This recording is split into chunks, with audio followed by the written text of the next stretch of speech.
Hello, everyone, and welcome to Police Off the Cuff, Real Crime Stories. I'm your host, retired NYPD Sergeant Bill Cannon, a 27-year veteran of the NYPD. So we have some new information, and the Gilgo Beach case, of course, in the last few months has been somewhat quiet.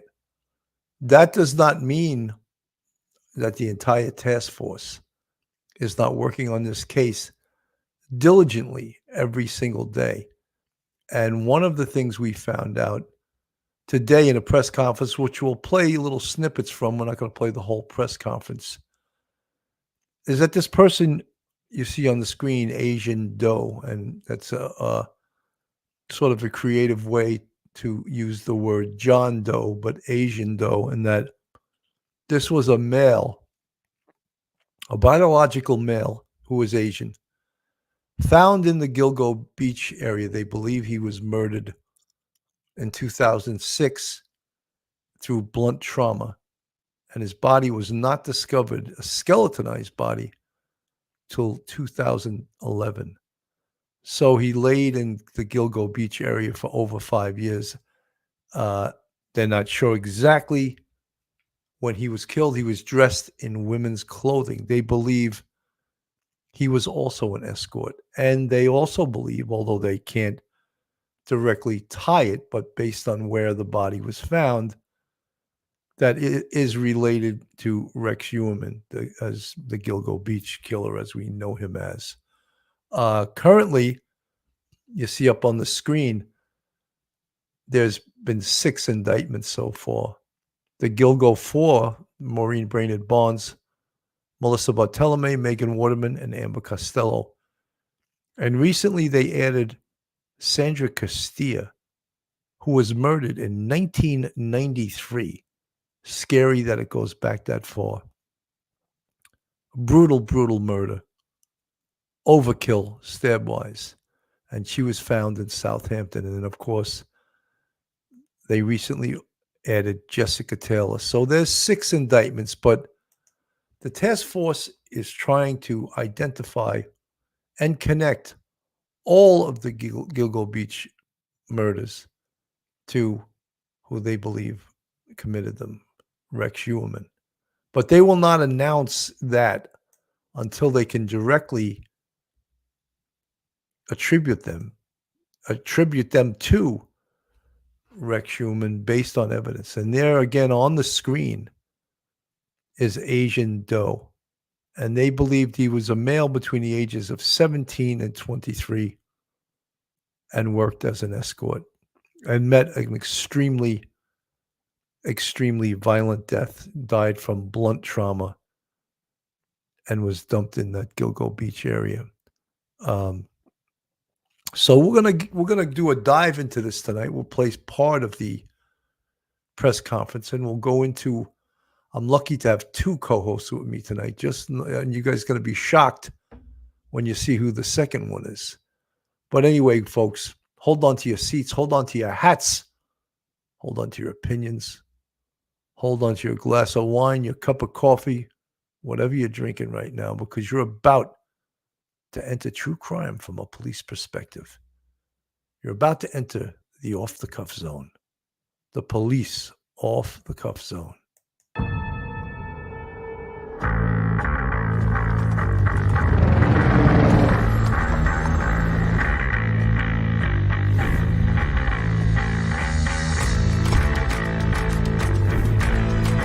There has to be some common sense. Yes, sir. They have the car stopped at 10th and Ranch Michael by there. We still don't know who pulled the trigger.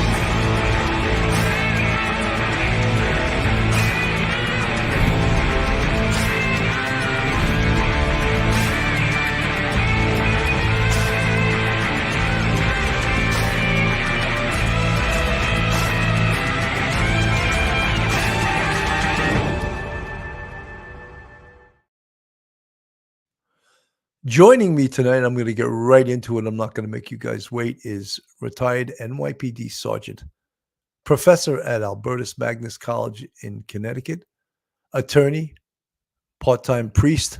Welcome to the show, Professor Michael Geary. Bill, good evening. Good to see you. Welcome, everyone, to the show. Thank you for tuning in. You know, Mike, that could even be the confessional with that dark wood and everything. That's what I remember in the 50 or 60 years I've been to confession.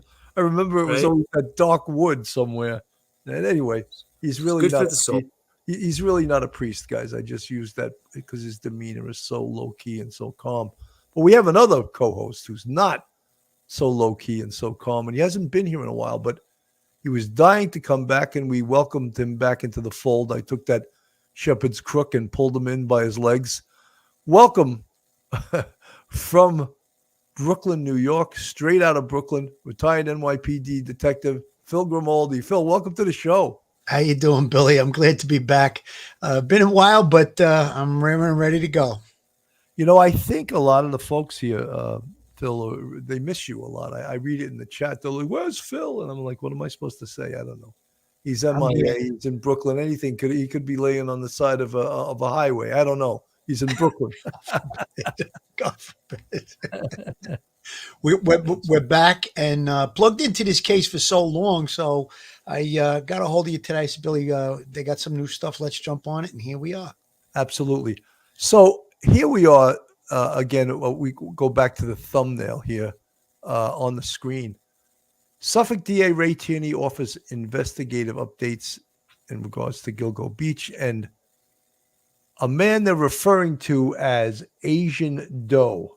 And basically it's just like saying like John Doe, and except he's Asian. And we'll go a little bit more into that, why that's important. But I'm going to play a quick clip from ABC News, and they'll give a quick synopsis of what Ray Tierney spoke about this afternoon. In the investigation into the Gilgo Beach murders, a task force investigating the killings released a new sketch of one of the victims, who they are calling Asian Doe. The sketch was created by studying the remains of a victim discovered in 2011. Now, authorities are asking for the public's help in identifying that person. This is a call to action. We want to enlist the public's help in trying to identify Asian Doe. Again, this person had a name, this person had family, this person had friends. We're reaching out to anyone who might have known this individual to help us with that identification. Let's go to ABC News senior investigative correspondent Aaron Katursky for more. Aaron, what more do we know about this victim? Asian Doe was killed in 2006, but the remains, skeletalized remains, were not found until 5 years later in 2011 along Ocean Parkway near Gilgo Beach. In fact, the remains were found near another Gilgo Beach victim, Megan Waterman. And the Suffolk County District Attorney Ray Tierney, in revealing this new sketch that forensic anthropologists were able to put together based on what those remains looked like, he's hoping that will trigger someone's memory. It's been a challenge to identify this victim known as Asian Doe. He was a biological male, 17 to 23 years old when he was killed, but he either identified as a woman or was known as a woman in the sex trade. Like the other victims, he worked as a sex worker. The suspect in this case so far has only been implicated in the death of 6 of the 10 victims that were found on this beach. Has there been any attempt to connect him to this death? They haven't done that formally. In fact, at the press conference just now, the district attorney did not make that link. But the working theory among investigators is that Rex Hewerman, who was pleaded not guilty in the deaths of 6 individuals, may also be linked to the death of Asian Doe. How do they know that? Sources have told us that some of the internet searches, and Hewerman had an extensive search history in pornography. Some of that may line up with the nature of who this Asian Doe victim was. All right, senior investigative correspondent Aaron Katursky, thanks. So interesting. One of the interesting things that I find very interesting, first of all, is that when we look at this sketch, this is a sketch that was developed by an anthropologist. So, Phil, I know that you have some knowledge in this area. How did they go about coming up with this face to this skeletonized body? How did they do that, Phil? Well, first off, they'll photograph the victim, the remains, and from that those remains, they can computer generate facial features such as cheekbone, the placement of cheekbones, the chin, the nose, different things of that nature, and then they're going to take whatever the remains yielded, like the hair, a specific kind of hair. Was the hair straight? Was it curly? They were able to determine that this was an Asian male from the autopsy. So, with all of that said, they computer generated images that you saw on the screen. Those weren't drawn by hand like a typical sketch artist would when a person is describing a person that, let's say, robbed them, or a person that was an eyewitness to a crime. A lot of times we utilize a sketch artist and they describe that person and they start out with certain figures and then they draw in the rest and then they come up with a composite sketch. This, I believe, was computer generated based on the fact that the victim in this case was obviously deceased. They used the photographs. They also used technology that they gained from the medical examiner regarding the age of the person. So all of that information is input into the computer along with the photographs. And then I think it's a long process. It's not something that they can do in a short period of time. And then they come up with those images. Now, they also, because they believe that this victim was dressed in woman's clothes, they put a different face on the victim with regard to the hair. So they showed the victim as a male and they showed the victim as a female based on that computer generated sketch. Very well explained. Mike, also, I mean, it's with anthropologists, we learned a lot of this from working at the World Trade Center. If they find an arm, or like they can basically tell, if they find even a half of an arm, they can tell the height of the person by how big that arm was, and the calculations they use, the approximate height and weight of that person. It's amazing what these anthropologists can do. But I don't know how confident we can be that this Asian Doe actually looks like the male who was anywhere from 17 to 23 years old when he was murdered in, I believe it was 2005. They're saying 2005, 2006. But what they're trying to do is they're trying to shake the tree, and you use the media. They use the media. Does anyone remember this guy? Does anyone remember someone from their neighbor? Because look, he's Chinese, Mike. You want to speak about that? They told us approximately where they think he was from based on his genetic code, what part of China he was from. You want to discuss that, Mike? Yeah, they believe he comes from southern China, and it's very difficult because you have over 1 billion people in China, and they don't have found that much interest in the genetic genealogy thing, the Ancestry.com, things like that, 23andMe. That's not just something culturally they do. I'm not sure if Chinese immigrants in America do it, but in China they don't. They may have access to those things on a limited basis.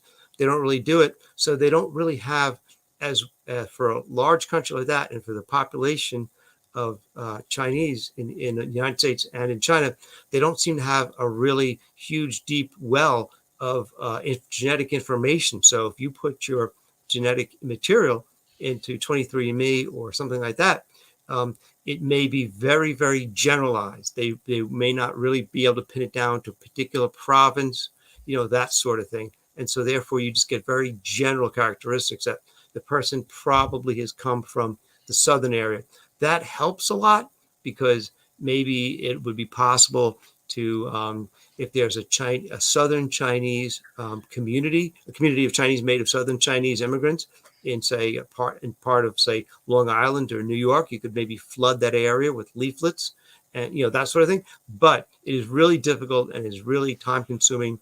And if this person may have been probably maybe have been didn't have much family and may have used an alternative name and may have been dressing as a woman and identifying as a woman. People who may just have some passing knowledge of this person may not recognize this person anymore. It's been 18 years, so it's been a long, long time. And memories fade, and without the ability to develop a family tree, it's going to be very difficult to identify this poor person. You know, Mike, that was a wonderful dissertation you just gave, but it's tried. very difficult, not just for me and for Phil and for you, to understand investigative genetic genealogy because we've never done it before. And the first thing that's necessary to build a family tree, as you explained, I just want to maybe put it in a different way, is to have enough donors into these sites that will have some relationship with the deceased. Could be, 20, 30 degrees away from that person. Mm-hmm.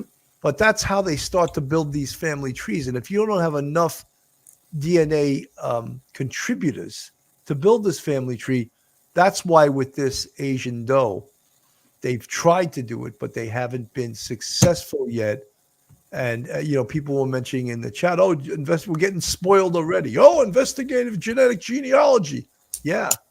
But in a perfect world, you need enough samples in order to build that investigative tree to come up with who this victim is. Phil. Yeah, Billy, listen, this case is going on for quite some time now. The investigation, you think that how many things have they done to try and identify this person? So like you said, they tried the investigative genealogy route. Perhaps it didn't yield anything. So now they released this sketch of Asian Doe. Now, if they are able to identify this person, now we open the door to victimology. We talk about victimology all the time, just how important that is in any homicide investigation. Because now, if we know who the person is, we could look at when were they last seen? Who was the person that reported them missing? We want to interview that person. We want to find out, yes, were they a sex worker? How did they, did they come about into this sex worker trade? Did they find clients on things like Craigslist? Or was it a pornographic publication? Or was it through the internet? There's a lot of different things that you can do. Does this person have criminal history? The criminal history is going to be very important as well, because that will give you the links to how this person was playing the sex trade, if in fact they were a sex worker. So I would want to interview family members, the reporter, the person that reported them missing, friends. Perhaps there is coworkers. If they worked for a service, there could be other people that you could talk to that might say, hey, I remember the last time I saw this person, they were being picked up in an avalanche, a green pickup, dark green pickup avalanche. And that could link to Rex Human. I think that's what the investigators are looking for in this case. They need to link Rex Human to this victim. Now, real quick, Billy, if you give me a second, on the probable cause affidavit, number 12 on the searches that they did, that they listed in the probable cause affidavit, is Asian twink tied up porn. Now, I don't know what an Asian twink is, but I did look it up on the internet. And basically, I think this person fits into it. It says a young, good-looking gay man with a slim build, and it gives an example of a pop star. I don't know who this is, but it said Troye Sivan. So he was searching that type of thing. Now, we also know that this person suffered blunt force trauma to the head. In two of the searches, number 5 and number 19, number 5 was pretty girl with bruised face porn, and number 19 was girl with face beaten up. So you have 3 different things now in his searches that might fall into the category of who this person was and how they were killed. So I think they're trying to make the links and the connections.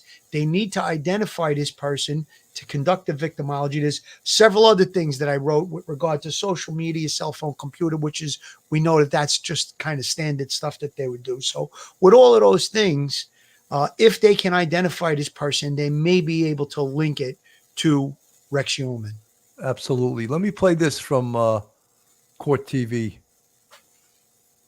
District Attorney Ray Tierney, the Suffolk County District Attorney, is holding a press conference to announce some brand new developments in the Gilgo Beach homicide investigations, specifically about one of the victims who's been described only as Asian Doe. We know that Rex Human is currently charged with murder in the deaths of 6 women over the past 3 decades. He has pleaded not guilty in all of those cases. He is not charged with the death of Asian Doe at this time. Let's go in together now where Ray Tierney is speaking to the public. Forensic reconstruction images of Asian Doe, which were provided by MIDMEC, descriptions of the clothing of the victim, which he was wearing at the time of death, a picture of the various clothing labels of the clothes that were worn, new genealogical data, as well as information as to the victim's age, height, and gender identity information. Now, with regard to the initial investigation in this case, the remains of Asian Doe were discovered on April 4th, 2011. They were found, the skeletal remains were found on Ocean Parkway near Gilgo Beach in New York. I believe found in between closest to Megan Waterman. The initial examination revealed the following. The victim was a biological male of Asian descent. The victim was between the ages of 17 and 23. So there he was a teenager or very young adult when the murder occurred. And he was about 5'6" tall, give or take a couple of inches either way. Unfortunately, this victim suffered a violent death. The cause of death was homicide by blunt force trauma. We know the death occurred during or prior to 2006, and that those remains were on Ocean Beach for at least 5 years before being discovered in 2011. So, let's talk about other identifiers, right? So now the deceased is skeletonized. So we have clothing. What type of clothing is that? Can they trace the clothing? Potential DNA. We all know they actually found DNA on Sandra Castilla, who was murdered in 1993.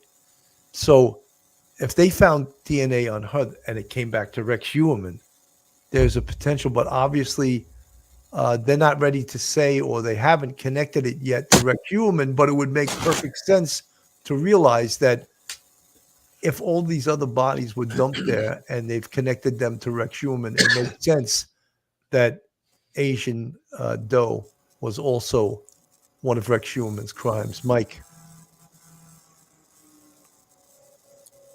Yeah, Bill, that's what intrigues people, because Asian Doe male, he's found in the same kind of area, very close to Megan Waterman. So that's the dump site. Okay.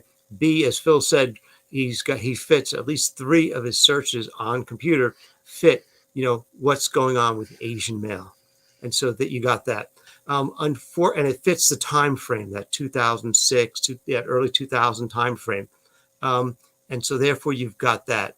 So you've got several factors that make it look like it kind of fits the MO of modus operandi of Rex Heuermann. So that's good. Those are great leads. Unfortunately, I would imagine at this point, so far in the investigation, they don't have anything like a hair follicle like they got on several other pieces of tape from other victims that really were able to be well preserved and were shown to be connected to Rex Heuermann. So I think at this point we don't have that right now. That would be fantastic, and you could probably get an indictment with something like that. But in the absence of that, as Phil said, you're looking for every other avenue that you can to make a connection, because right now they don't have that singular DNA piece that you can really go and get the indictment and charge him now in a 7th crime, Gilgo Beach killing.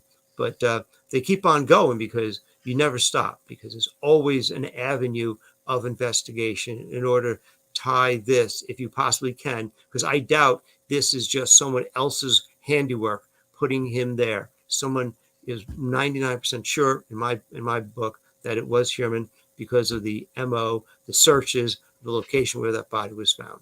A disturbing thing that we learned about from the bail application, which was enhanced to add the last time, I don't know, it was either 10 or 15 more pages to it. I forget the exact amount of pages, but it showed how he was torturing people in his basement. And that was, in fact, what they went back to do that second or third warrant on his house. They had found some things out from going through his computers and all of his documentation on his crimes to look for more evidence. And it sadly, we found out, and all of us that followed this case found out, that basement of his was his little torture chamber. Torture chamber. Yeah, absolutely, Billy. That was some of the things that they weren't said so much publicly, but we believed that that's going on. We kind of called that from the beginning, Bill. We thought that these deeds were going on while his wife was away, and he was using the basement as his torture chamber. But Mike, I think you touched on it a little bit. Once this person is identified, we don't know where this investigation is going to take us. I mean, think about the linchpin that they were able to put together that the avalanche belonged to a person that was living in that area of Massapequa, Long Island, was the fact that they did an interview, and the boyfriend of one of the victims, or the pimp, whatever you want to call him, when they did that scam to try and to get over on Uhrman, he said the last time I seen him was he was driving this specific vehicle. So once we identify this person and we get those interviews done, we don't know where this investigation might take us, and it might be something in there. And that's how these cases go. That's going to be the linchpin that says, hey, this is connected to Rex Uhrman. And wherever it takes us, we may be able to look further into Uhrman to make that connection too. So this is very, very good investigative work. I like the idea that they put this sketch out. I feel like maybe it could have been done a little bit sooner, but I'm not going to Monday morning quarterback them.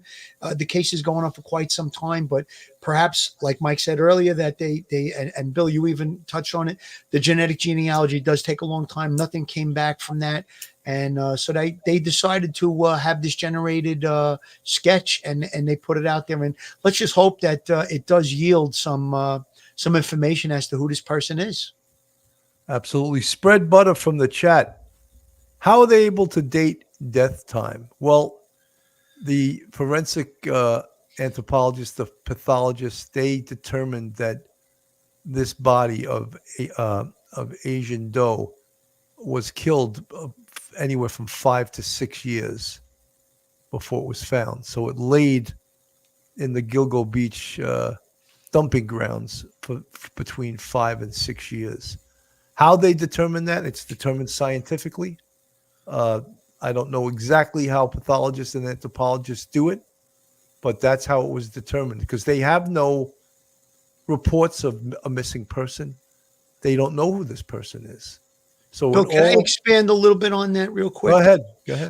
I'm sure that they take into consideration the weather patterns that occurred in those years. So they know that there's 4 seasons in the Northeast. How cold was it? How hot was it? And then they know a little bit about, well, I shouldn't say a little bit, they probably know a great deal about the decomposition process. So the day that they find these remains, when they're actually examined by the forensic anthropologist, they know that, well, based on the fact that maybe the bone density is very, very worn down, the area which it was found, the sun, the weather, all of those things are taken into consideration, and they can give what we call, I guess, a guesstimate that it was between 5 and 6 years that this body had been in that location. And I think that it's very scientific, as Bill said. I think he nailed it there. I just wanted to give that little bit of extra, because that's how you would think that an investigator would do that. You have to take all the factors in. How much rain was there? How much snow was there? What were the temperatures during those times? And all of those seasons. Once that's all put together, they can come up with a pretty good guesstimate of when the death. Phil, you use that word guesstimate, and you're so right, because they're guesstimating how old he was, and they were saying he was between 17 and 23. So they don't know that for sure. Let me play a little bit more of Ray Tierney. I hope I got a better channel. The other one had a little bit too much echo. Let's hear him here. That is run by the FBI, and so you could go on their website, provide information, learn information, and of course, it is available right now on my website, the District Attorney's website, as well as our social media. And this information includes updated forensic reconstruction images of Asian Doe, which were provided by NYPD, descriptions of the clothing of the victim, which he was wearing at the time of death, picture of the various clothing labels of the clothes that were worn, new genealogical data, as well as information as to the victim's age, height, and gender identity information. Now, with regard to the initial investigation in this case, the remains of Asian Doe were discovered on April 4th, 2011.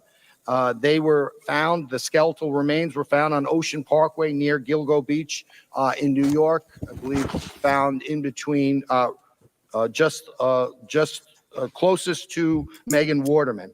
The initial examination revealed the following. The victim was a biological male of Asian descent.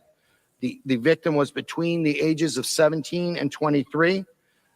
So there he was a teenager or very young adult when the murder occurred. And he was about 5'6" tall, give or take a couple of inches either way. Unfortunately, this victim suffered a violent death.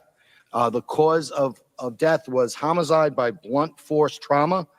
We know the death occurred during or prior to 2006, and that those remains were on Ocean Beach for at least 5 years before being discovered in 2011. So the actual murder occurred based on the forensic examination of the remains in 2006 or earlier. Some of this information is being released for the first time, specifically the descriptions of the clothes that Asian Doe was wearing at the time of death, and that although Asian Doe was a biological male, Asian Doe was wearing exclusively women's clothing. He was wearing a Chrysanthemum brand blue-ribbed short sleeve shirt with no, the death occurred during or prior to 2006, and that those remains were on Ocean Beach for at least 5 years before being discovered in 2011. So the actual murder occurred based on the forensic examination of the remains in 2006 or earlier. Some of this information is being released for the first time, specifically the descriptions of the... You know, one of the things, and Phil, you hit upon it before, and they've had this information for years, and we question, why was it held for so long? Why did they secret squirrel this shit for so many years? What were they afraid was going to happen if they released this information that he's releasing today? Because so much of that was done this way over the entire life of this case. And that's why it took so long to apprehend and arrest and charge Rex Heuermann. Mike. Yeah, Billy, we all have come to the thought that because Burke was, a bad actor, and that he was very paranoid about the FBI because he felt that he himself was under investigation. So he didn't want the FBI, probably didn't even want the New York State troopers involved. He wanted just this to be, Suffolk County investigation. It seemed like he slow walked everything. There's been allegations that because of his own personal behavior, demonstrated personal behavior, that he may himself have engaged in some nefarious activities, and for which he served time. Now, taking all that into account, once Ray Tierney got into office and Chief Harrison got into office, within like about a month or two, they constituted that task force, and within about 90 days or something like that, they got the name Rex Heuermann for the first time, as Phil alluded to in that report about the Chevy Avalanche pickup truck. So, it got momentum very quickly. It took off from a standing start to 60 miles an hour as fast as possible. But because of mishandling, misdeeds, maybe for selfish purposes, all of this information that could have been out there was not put out there. And perhaps if it had been put out there, say 8 years ago, when Burke was there, or 10 years ago, this may have been, this poor victim may have been identified and a lot more work done on this case. We're all playing catch up here.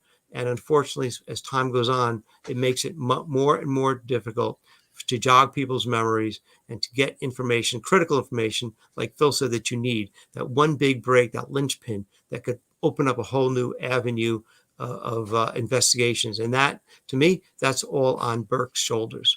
100%. Thorn Blader's lash. I feel Rex may have a cohort or partner regarding at least a few of the women. Not sure why, but it's an awful lot to do for one person. Thorn Blader's lash. I have to disagree with you. Me too. Because the personality of a serial killer, especially this serial killer, would be that he works alone. Because when you work with someone else, you're doubling or tripling or quadrupling your chance of getting caught. And as you could see, if you read Rex Schuerman's bail application report, and specifically the sections where he methodically talked about cleaning up after himself, cleaning the crime scene, cleaning the bodies, not spending too much time in one area, the hunt. He spoke about the hunt. The hunt to him was one of the things that excited him. You know, he's a psychosexual sadist. According to Dr. Joni Johnston, who we've had forensic psychologist, expert in this field, she told us that, you know, they get thrills out of this. And the personality type of a Rex Schuerman was someone who was a psychosexual sadist and liked to work alone. Phil, I know you want to weigh in on this. Yeah, I do. I agree with everything you said, Billy. I think that from what we know about serial killers, they tend to work alone. And I think that based on everything that you said, 100% I'm in the same thought process as you. But I also feel like just to kind of knock this down, that there's somebody else involved. Wouldn't the investigators love to have a second person, perhaps, that they can turn on Rex Schuerman, or if he's the mastermind? You know, we always want to get as many people as possible when we're investigating a crime, specifically a serial murder or homicide. So I really feel that if it was going in any way into that direction, they'd be all over that. One of the other people that put in the chat, they feel that Asa El-Arab and maybe Virginia were involved in it. That's their feeling. I can't tell them not to feel that way, but I feel confident that the investigators coming out quite early in this whole case, when it came to the arrest, they kind of excluded Asa El-Arab and the family from being involved in this.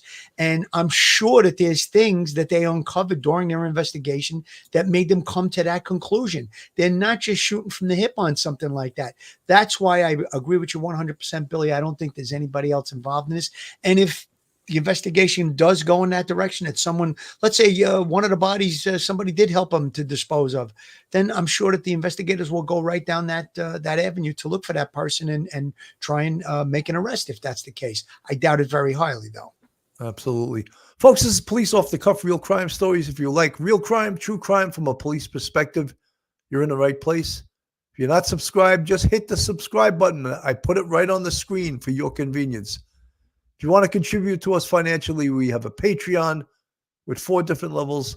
We also have a YouTube channel membership with, count them, 5 different levels, and you can contribute to this channel to keep it growing, going, and getting better every single day. You know, one of the things that I wanted to add here too, Ray Tierney's not just going through this as an exercise in futility. They are legitimately reaching out to the community. Because the first places, and I'm sure the detectives have already been looking for friends, family, and associates of Asian Doe. And where would you start first? There's no name. Well, how about some of these escort agencies and escorts themselves? How about starting with the Suffolk County Jail? Sheriff Toulon, the amazing job he's done there. And speaking with old-time escorts. I mean, the ones that are working now, let's not forget, this Asian Doe was missing in 2006, 2005, and the body was found in 2011. So we have to go back to those days and find out, well, could he be from New York City? Good chance, right? Because many of the other escorts were from New York City, and they came out to Long Island to meet with this Rex Schuerman. And so is it a needle in a haystack? It's tough. It's not easy. But that's what they're doing right now, is getting basically shaking the tree, using the media to do so. Mike. Yeah, Billy, that's where I would start, New York City, and then go from there on out. Start at that as the epicenter of everything, because as you said, all the other escorts seem to have come from the New York City area, or come from other places, but at least working out of the New York City area. So I think that would be ground zero. You work it out, and you start there and you spread outwards. And because it's also a much larger community there, so you may have a lot more. You may be able to develop a lot more contacts, may have more information. The problem is, as we've been talking about this case, this gentleman, this young man may have, I've been thinking, could also possibly have been an illegal immigrant. We have tremendous illegal immigration within the Chinese community. So there may be a lot of people who may have known him or may not have known him, but of the people who may have known him, they may be fearful of actually talking to the police, because the police in New York City don't do policing like the police in China do. It's a very different culture, and they may have very, very strong anti-police feelings and may not ever want to get involved with the police, no matter how much we may assure them that, you can help us actually solve a crime. Here's the reward. I think they put out a $2,500 reward out for this case. But that's where you start. It's going to be difficult. Like you said, you're looking for a needle in a haystack.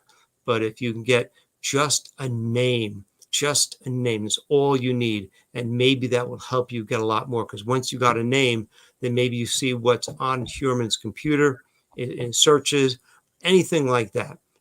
You come up with names, you come up with a date of birth, perhaps a relative, but that's hard, because we do have to confront the fact that, there's a lot of illegal immigration. It's a very different culture you're going to be dealing with, and that probably, he may have been an illegal immigrant, and maybe, very few people ever knew who he ever was. Absolutely. Now, the state police I want to play this because they're involved in this task force. Let's just listen to what they've been doing with this. Translating into Mandarin. 大家早上好，今天吉尔格海滩凶杀专案组请求广大群众的帮助，来辨认一具发现于2011年11月2011年4月4日发现的受害人遗体。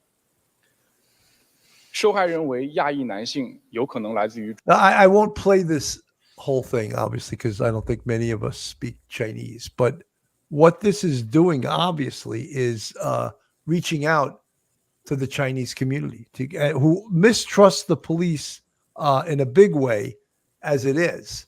So important to have an Asian or a Chinese officer address the Chinese community, put them at ease. I speak your language. I'm going to be coming to your house, your homes, your community, and we want to speak about this so we can get this person identified. So important to do that because, if I show up and I don't speak Chinese, or Phil shows up and got a bag of cannolis with him, they're not going to understand that. They'll go for the cannolis, though. They'll leave the cannoli. Leave the cannoli, but get the hell out of here. Exactly. So, Billy, the fact that they have this sketch now, though, I mean, I think the investigators could go into, I think Mike kind of hit on it. They could go into the Asian community, maybe go to community leaders, show this sketch around, post some of them in the Chinatown area. You got, like you said, you got to shake the tree. You got to try. You got to do something to try and identify this person. And as we know, the policing in China, the Chinese community is probably very apprehensive to get involved with the police. However, there's a liaison in between the police and the community at a community board meeting or specific community members. There's members, Asian members of the city council, things of that nature. So I'm sure that they're probably already on top of that. They don't need my suggestion on it. But those are the things that I would want to be doing with this sketch. I would want to get it, like Mike said. It seems like it's going to be New York. Some of them came from New York. So I would try to get it into the New York area. And you never know. Well, Bill, you called it a needle in a haystack. It really is. But if they pulled that needle out of the haystack with the avalanche, so it could happen again in this case. Well, the good thing is that we're sort of working backwards, because guess what? We have a perp. he's been indicted for six murders, right? So all of the other cases that we can attach to Rex Human is gravy. It's just icing on the cake, as they say. Even though I don't want to explain it that way, because this is a person who was murdered who's not identified. So how are we going to connect this to Rex Human? I don't think anyone doubts in the task force anywhere else that, based on the facts that this body was dumped there, and all these other bodies are connected by forensic evidence to Rex Human, that this is also very, very much the potential that this is his handiwork is pretty high. Mike. Yeah, Billy, right now, all we have is, circumstantial evidence. We've got the fact that this person was found in the location near Megan Waterman. So we've got that. We've got the fact that he's a male who's dressed as a female. We've got that matches, as Phil said, at least one, maybe 2 or 3 searches in his computer. So that's number 2. We've got that. He was killed in the time frame, the estimated time frame that we believe Human was working from the 90s all the way to 2000. So that fits that. It's not something you can get an indictment on. You need something else, and like the DNA would be perfect if you had a hair. A hair follicle or sample or anything like that. We don't have it. We don't have anything preserved like that. If we did, it would be great. But up until we get that, we know what we're dealing with. We have our beliefs, and we're probably right on, and we're probably accurate about it. But we do have him. He's already indicted for 6. That's excellent. If we can get him for Valerie Mack, who we would love to get him for that one too, and for this gentleman here, Asian male. But we may unfortunately have to deal with the fact that we can come close, but it might be in a situation where you're close but no cigar for you, and you don't get enough to get the indictment. So it'll end up being, unfortunately, perhaps officially still an open case when we know who did it. But we have to be prepared for that disappointment, just in case we don't get successful with any sort of scanning the community and getting a name or anything else. So that's where we're at with this. It's tenuous. We know who probably did it, but we need some more information, some more evidence that could you can go to a grand jury with, because Tierney is dying to go to the grand jury with this and put this on Sherman, because he deserves it. And it looks like he's one of them. Erica Olson, do they even know he was Chinese and not from another country? Erica, 100%. That's from his DNA. So they did do DNA tests, and they determined what nationality Chinese he was and what part of the country he was from. So they still can do amazing work with DNA, even if they can't build a family tree here because of the shortcomings we spoke about before, about the fact that there's not enough Chinese DNA in the sites that they use to build these family trees. Phil? Billy, with all the things we're talking about tonight, I'm going to go right back to the victimology on this, because that hasn't been done on this case. We don't know who this person is. So from that, it's going to be, is there a missing persons report somewhere? That did someone report this person missing, and it just hasn't connected to this particular case? Once that sketch is really out there, and I'm sure it's going to go to all the other law enforcement agencies, and if it gets into the community, and then maybe somebody, it triggers a memory, said, hey, wait a second, I remember that person, haven't seen them, something of that nature, we might be able to put a name to the face. And once we do that, I think that the investigation into this specific case is going to be going, like Mike said earlier, it'll be going at 60 miles an hour, because you're going to have a lot to work with now. You're going to have interviews to do. You're going to have information from those interviews, and you'll be able to, I don't know that it's going to lead us to Rex Human, but once it's done, once the person is identified, I would say there's probably a 50-50 chance it could connect to him. And if it doesn't, it remains as an open homicide, as Mike said, because homicide cases are never closed unless the person is brought to justice and arrest is made. So in this particular case, we may know that it's him. If it doesn't get, enough evidence to implicate Rex Human in the case, it would remain as a open case because we don't know down the line, something may develop, years from now. So with that said, that's the way that these investigations go. Absolutely. Let's play a little more Ray Tierney here at CBS News. Trooper Lee. With that, I'll open it up to questions. Does anybody have any questions?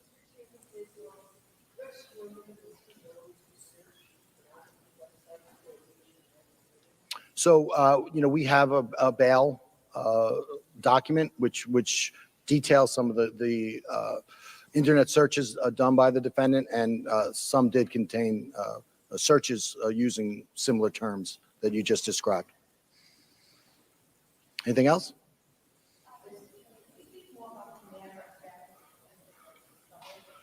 So yeah, it was just it's a violent death, blunt force trauma, which led to the individual's death. So this was a violent assault resulting in the defendant's death.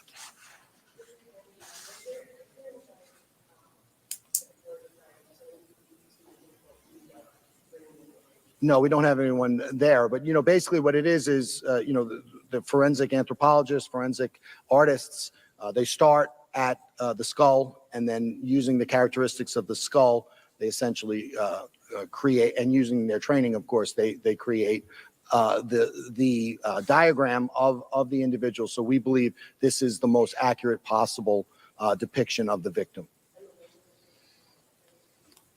That was the language that the trooper, Cantonese? I'm sorry, Mandarin. Yeah. Yes.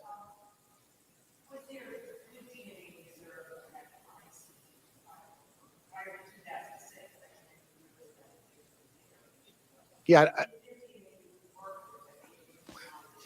I mean, I think you never say never. We've seen the way that the DNA technology has evolved. So we do have DNA, and so we're working with it.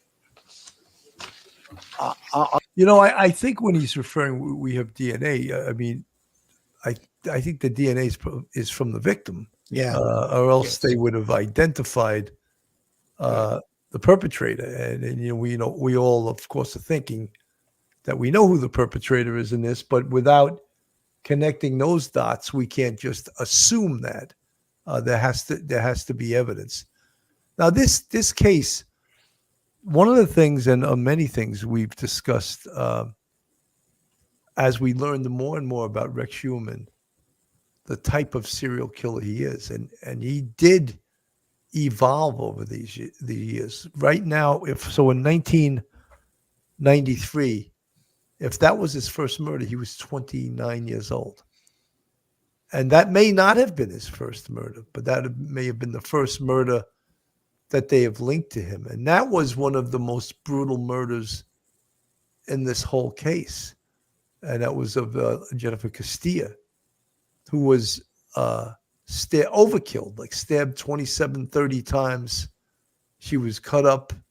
The body was, cut up into all the pieces and dumped in different locations. So did he evolve to get less violent, or did he evolve and just get smarter, perhaps? Phil? Well, we know he did a lot of research. He talks about the cleanup, the hunt, all of those different things. So I think as time went on, Bill, I think you're right on to something. He evolved and he got better at what he did. I mean, some of the searches that he did on the burner phone and on some of the computer searches, he was trying to stay up to date with what the police were doing with regard to the Gilgo Beach investigation. So even that gives you an idea of some of the things that he was doing. Right there, Billy put it up on the screen. He even made like a list of the things that he had to do. One right off the bat, change tires, the one to the right there. He's talking about that if he uses his vehicle to dump a body, he knows, I guess from TV or maybe read it in a book, that the tire patterns can be traced back to the vehicle. So he even talked about, changing the tire, burning the gloves. His DNA could be inside of those gloves that he uses to protect his fingerprints from being on something that these victims had on them. So he's using the gloves, but he wants to burn them because he knows from television or he read it in a book somewhere. He did his research. He did his homework that you could possibly leave a hair follicle or touch DNA inside of one of those gloves. So I think, Billy, you're right on track. He must have evolved and gotten better at what he was going to do. And he became more careful because even though he's a serial killer, he doesn't want to get caught. I mean, that's the whole thing. He wants to get excited by, as you said earlier, Bill, the hunt. He wants to get excited by the actual act. And he probably even gets excited when he's, contacting the escort and talking with them. There's probably some excitement in the buildup with that. And the culmination, unfortunately, is the killing of the victim and the torture. And then he has to discard the remains. So I think he definitely evolved to try and get better at what he did. Fortunately for law enforcement, he made some mistakes. He made some grave mistakes, and that's why he's behind bars today. When I read this a document, and it's on page 24 of the updated bail application, pre-prep vehicle inspection. He wants to make sure his car's inspected so a cop doesn't pull him over because his inspection sticker's expired. Real thing. So he's thinking that engage recon dump site number 1, locate dump site number 2, weather report, recon video cameras, recon pickup zone for video cameras. So he's worried about being caught on video cameras going to and from dump sites, picking up the victim, all of those things. Prep, set up stage, holding area, build a table, crossbar, hard point. That is one of the things they were looking for in the returning warrant. A hard point is something that's attached to the ceiling and which he suspends a victim from. And there would be evidence of that in the way of a bolt or something in the ceiling or into a beam. And that's what they were looking for. And look at the post-event. Destroy file, change tires, burn gloves, dispose of pics, have stories set. Now, dispose of pics, there was no camera phones back then, right? When he first started, there was no cameras on your cell phone. Right. So was he taking Polaroids? What was the photos that he had to destroy, Mike? Yeah, Billy, you just think about the technology. He was really bright for his time, but luckily for us, DNA technology advanced so far, no one could have predicted back in the 90s how DNA would evolve and how the DNA scientific genetic genealogy would survive, would thrive. He didn't know that. So for his time, he was really bright. He did make a few mistakes, and he didn't realize exactly how far science would come and come back. And the evidence that was actually well preserved in the police files, evidence room, the hair and things like that would come back to haunt them. I just want to say one thing when you're going over that list, and you and Phil were going over that list about the get the car inspected, because that's one of the reasons they caught Joel Rifkin. Was a state trooper noticed that I think he had a expired inspection or something like that. His car was unregistered, pulled him over and saw a body in the back of his car, back of his truck. David Berkowitz, a 44 caliber killer, was caught in the summer of 1977 because he got a ticket for parking on a fire hydrant at 1 o'clock in the morning. And that's how they figured out, that was the final clue they needed. So he was meticulous. But you could never have predicted back then the DNA advances that ultimately caught him. A worthy opponent. Listen, look at this also. This is on the same report. Recon reports video cameras on LIE Route 112 to Route 110. Video cameras on Southern State Parkway, Route 231 to exit 30. T1 info, cell number, beep for you. Well, he said all takedown pickup hunt too long, seen in area too long. He was worried that he was spotted in an area. Remember, don't charge gas. Pay So he wants cash. to make sure he pays cash for gas. So in case the police are doing a canvass of a gas station and they say, oh, did he buy gas here? Oh, how did he pay? Oh, he paid cash. So they wouldn't have a record of his name. However, and back then, maybe not all gas stations had video cameras. Look, we're on video every second, everywhere we go these days.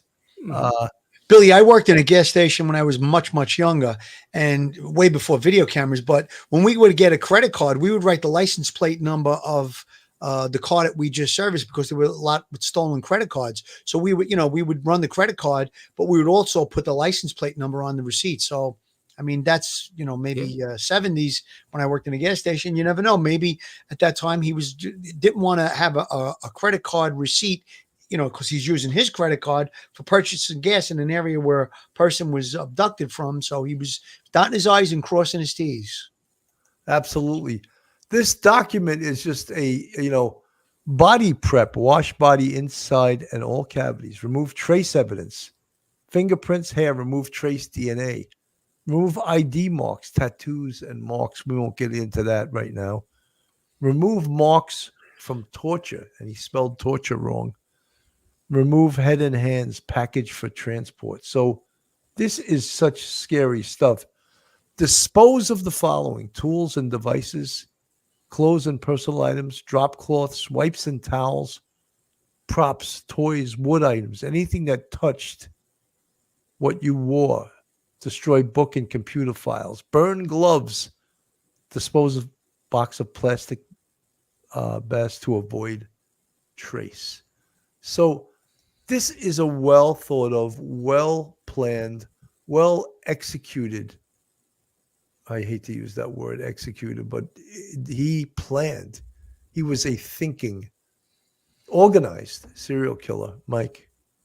Yeah, Billy. He was a worthy opponent because he was planful. He was mindful. He tried to think of and take care of ahead of time all the little things that could trip you up, like with the gas and the credit card, the changing of the tires. He evolved and he got better and better and better. I think with Ms. Castilla, I think her body was left in the woods in an area near where I think he used to go shooting, like a shooting range out there. Yeah, in Manor Haven. That's it. Thank you, Manor Haven. And then it evolved where he would put the bodies in a sand dune off the Southern State Parkway. Maybe he felt that was even farther away. So Phil's right. You evolve always in your planning, in what you're going to do, before you start, when you do it, and then afterwards in order to get away. And as he lives in that area and he spots a camera, he'll take mental notes of it. So, oh my goodness, I can't go down this street because I have to take that route a different way because there's cameras there. He was very, very much on top of his game. I hate to use that term, but he really, unfortunately, knew what he was doing, and he was so planful. It made it really difficult because he did not leave, he was not sloppy in what he did. He just couldn't figure out how the technology would change, which ultimately sank him. But and a few hairs that were left over. But other than that, without that technology change in the DNA, and maybe not of those hairs, if they weren't handled properly and they weren't stored properly, maybe they were degraded, you would not have an arrest in this case. Absolutely. This is also this document. Things to remember. Again, this is on page 27 of the bail application. Sound travels, bird outside, control the amount of air in and out to control the noise made. Get sleep before hunt. Too tired creates problems. Hit harder. Too many hit to take down. Consider a hit to the face or neck next time for takedown. This is scary. More sleep and noise control equals more playtime. Use push pins to hang drop clothes from ceiling, not tape. Use heavy rope, and he spells heavy, Hevey. Use heavy rope for neck. Light rope broke under stress of being tightened. I mean, it's just, this is like horrific stuff. Take down, pick up, hunt too long, seen an area too long. Remember, don't charge gas. Recon for video cameras in pickup area next Look time. at the word recon he's using, Billy. That's a term that we would use in law enforcement. When we recon a location, we're going to do a takedown. We want to know what the area looks like. A lot of times, if on a recon, we might even get a floor plan to know what emergency service or whoever's going to do the entry, what the floor plan looks like. They're going to know what they're going into. So he's using terms that we use. I mean, it's almost, he really did his research. He really did his homework. And with the way that the internet is today, you can get on a computer, you can find out so much information. You don't even need a library anymore. You just get on your computer and you can find out a lot of different things. Absolutely. Some more of his notes. Spur of the moment. Cover Stockholm syndrome. That's when you identify with your victim. The more you do, the more clues you give. Look at the painting. What, why, who. Organized versus disorganized. He spells both of those words wrong. Sex substitution. I think he means mutilation. And disorganized. I mean, it's just the things they found, the evidence they found, the clues they found were truly remarkable. And all the, we've had a great deal of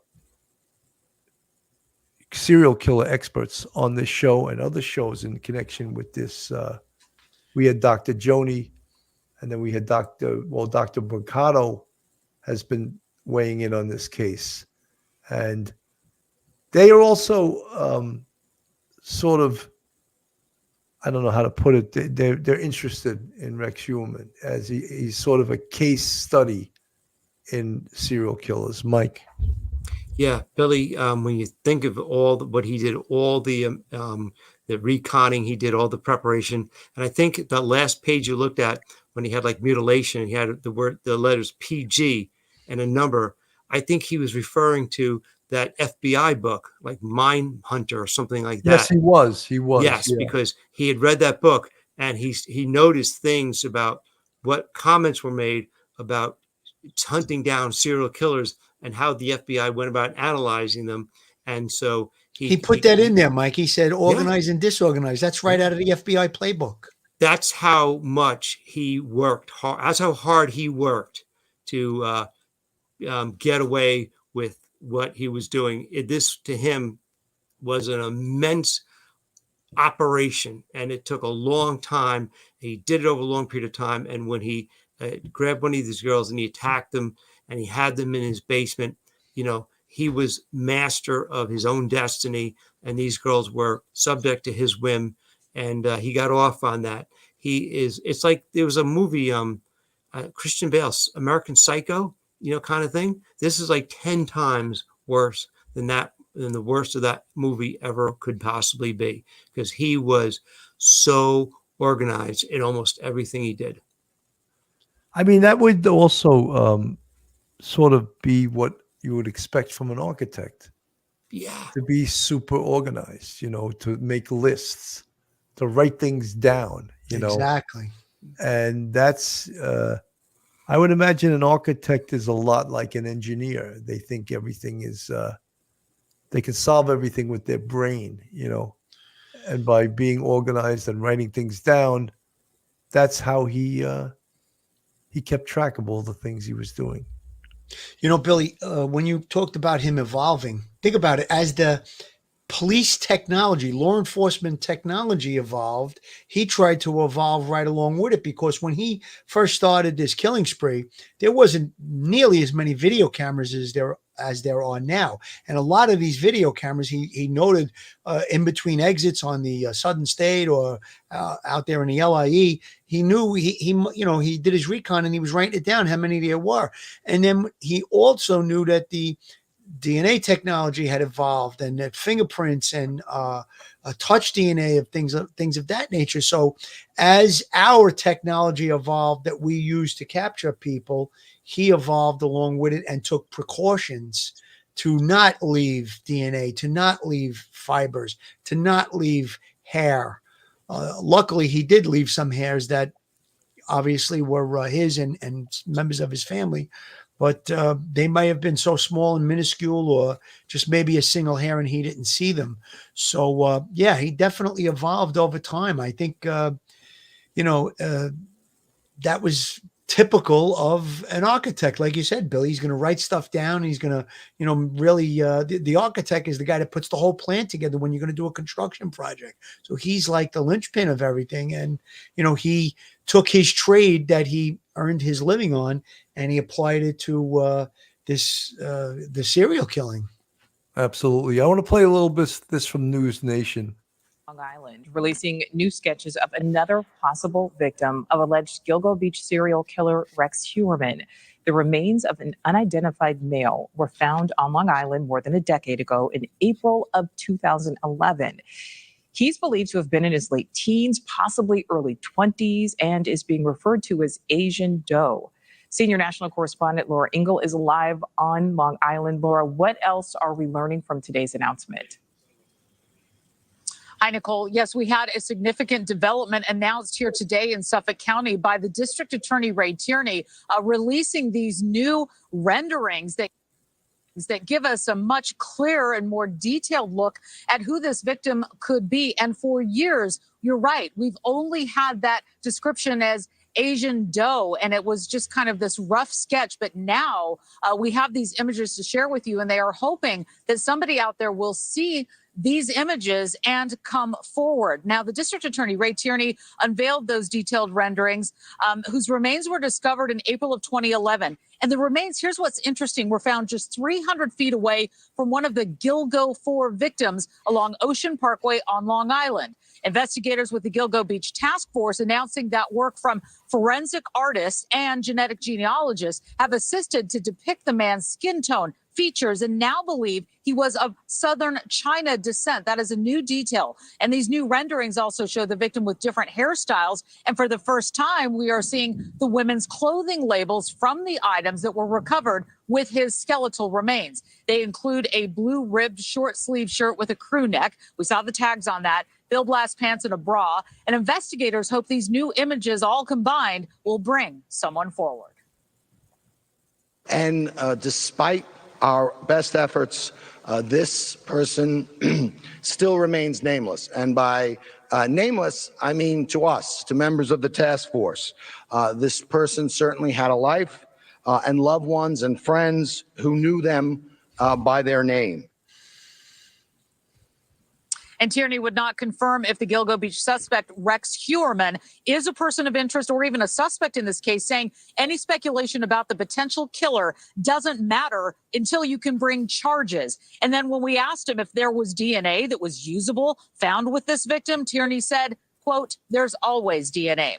Now, Heuermann has been charged with the murders of 6 women found dead on Long Island. At least 4 of them, as we know, were sex workers before they were killed. Heuermann has denied any involvement, and police sharing those flyers that we were showing you earlier at the top in 5 different languages, including English, and disseminating these flyers throughout the Asian communities of New York, hoping that they will get to somebody who might know of somebody who went missing, maybe 6 years before 2011, because they believe that the remains were that old. So it is an old case with new eyes that they're hoping will bring some answers for this family. Yeah, Nicole? absolutely. All right. Laura Ingle on Long Island for us. Thank you. So that sort of surmises the case here. Put the sketch up once again. A male who was dressed as a female is now referred to as Asian Doe. He was, they believe, killed in 2006. His remains were found along the Gilgo Beach corridor in 2011, and they're working hard to try to get this individual identified. I'm going to give each of you guys your final thoughts, and then we'll say good night. Mike Geary, your final thoughts. Just that people should, realize that although, a lot of things went really slow in the beginning of this case, and maybe that has hampered a lot of people's faith in the police in the case. But since the Gilgo Task Force was constituted and you had Chief Harrison and you got Ray Tierney, great things have happened. And so keep the faith that each and every one of Heuermann's victims will be identified and he'll be charged with them. Just keep the faith. Absolutely. Phil, final thoughts. Final thoughts. When you look back on this case, Johnny Ray, who we had on the show, he's the attorney for Sharon Gilbert's family. Sharon Gilbert, we don't think was killed by yet Rex Heuermann. We don't think she's a victim of a homicide. But I want to give a little credit to him, even though him and I got into a lively debate and he kind of insulted me. He kind of kept this case alive. And I don't know if we would be where we are today without all the spotlight was on it. I just want to say the names of the victims that I have in front of me: Jessica Taylor, Maureen Brainerd Barnes, Melissa Bartholomew, Megan Waterman, Amber Costello, Sandra Castilla, Valerie Mack, and all of the other victims that haven't been identified. Just keep them in your thoughts and prayers. These people were human beings. They had families. God bless them and God bless their families. And let's hope that Asian Doe can be identified and this investigation can go much further into the investigation of the murder and homicide of Asian Doe. You know, one of the things I think also is when Rex Heuermann goes to trial, and if he's found guilty, and there's a good possibility he will be, perhaps at that point he'll want to talk for additional. He's going to do the rest of his life in prison. There's no negotiation with that. But perhaps some more money or more goodies in his commissary, some more privileges, perhaps. Location of where he's going to do his time. Yeah. Right. That perhaps he'll tell and come clean with everything he's done. And that's one way we can hope that. Fingers crossed on that. Yeah, that this all comes together. So, folks, that's our presentation for this evening. Thank you so much for tuning in. Seemed like there was a lot going on at YouTube tonight. There was a lot of people on the air and a little small appreciative audience. Anyway, have a great night, everyone. I'm Bill Cannon from Police Off the Cuff on behalf of myself, Professor Mike Geary, Detective Phil Grimaldi. Have a great night, everyone, and God bless. Stay safe, everyone. One episode just ain't enough.